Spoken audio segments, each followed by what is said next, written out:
রীতি মেনে কুমারী পুজোর আয়োজন করা হলো গোবর্জনা কালী মন্দিরে। রতুয়া 2 ব্লকের গোবর্জনা কালী মন্দিরে যজ্ঞানুষ্ঠানের পরের দিন এই কুমারী পুজো করা হয়। সেই মতন শনিবার এই কুমারী পুজোর আয়োজন করা হয়। কালী পূজার প্রায় 15 দিন পর মহাযজ্ঞ অনুষ্ঠান হয়ে আসছে কালী মন্দির প্রাঙ্গণে।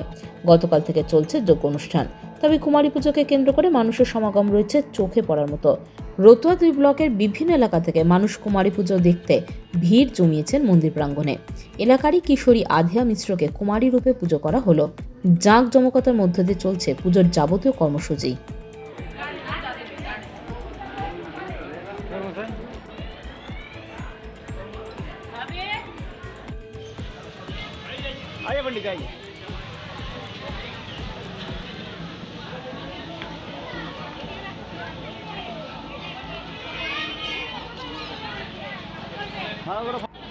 আজকে আমাদের কুমারী পুজো।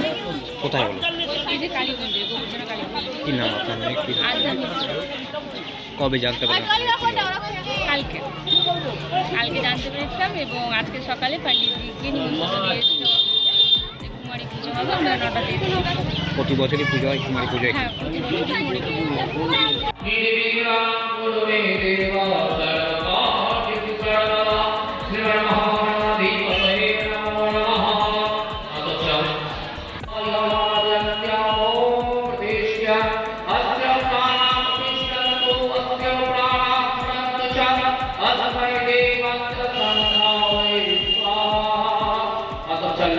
Bureau news Bangla Times.